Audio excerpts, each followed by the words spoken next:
71-এর চেয়ে 24-কে বেশি ওজনদার দেখিয়েছে। কোন আলবদর আলসাম শিবিরদের স্থান এই বাংলার মাটিতে হবে না ইনশাআল্লাহ। যারা 71 এবং জুলাইকে পক্ষে বিপক্ষে দাঁড় করার চেষ্টা করে তাদের উদ্দেশ্য কখনোই ভালো নয়। প্রত্যেকটি বাংলাদেশের জন্মের আগে থেকে যতগুলো গণঅভ্যুত্থান হয়েছে সবগুলো জিয়া পরিবার হাতে থেকে হয়েছে। কেউ জুলাই এবং 71-কে মিশাবেন না। আপনারা দেখে থাকবেন গত পরশুদিন রাজশাহী বিশ্ববিদ্যালয়ে একটি চিত্র প্রদর্শনী অনুষ্ঠানে একটি সংগঠন, যা গুপ্ত সংগঠন, একটি ছবি দিয়েছে।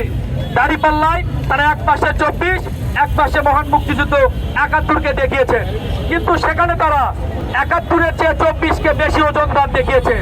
তার মানে তারা যে মহান মুক্তিযুদ্ধে যে অপকর্ম করেছিল সেইটা ঢাকার জন্যই তারা শুধু 24-কে সামনে এনে 24-এর সাথে মহান মুক্তিযুদ্ধকে তার কারণে একটা পায়তারা করে।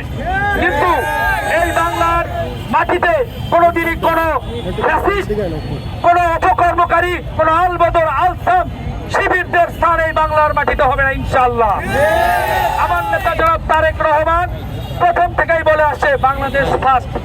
ঠিক দেখেন 1971 সালের মুক্তিযুদ্ধে যেমন পাক হানাদার বাহিনী এবং 24-এর জুলাই আগস্ট গণঅভ্যুত্থানে ফ্যাসিস্ট, পৃথিবীর একমাত্র মহিলা ফ্যাসিস্ট শেখ হাসিনা দ্বারা আমাদের রাজপথ রঞ্জিত হয়েছিল। আপনাদের বলতে চাই, প্রিয় কবি আল মাহমুদের একটি কথা বলতে চাই। সেখানে তিনি বলেছিলেন, আমাদের দেহ ক্ষত বিক্ষত, আমাদের রক্তে সবুজ হয়ে উঠেছিল মুতার প্রান্ত। পৃথিবীতে যত গোলাপ ফোটে তার লাল বর্ণ হচ্ছে আমাদের রক্ত।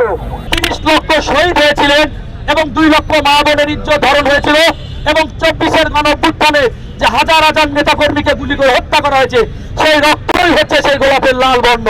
এবং আমরা 71-কে যেভাবে ধারণ করি 24-কেও সেভাবে ধারণ করব।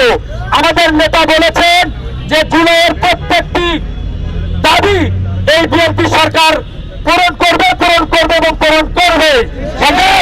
যারা 71 এবং জুলাইকে পক্ষে বিপক্ষে দাঁড় করার চেষ্টা করে তাদের উদ্দেশ্য কখনোই ভালো নয়।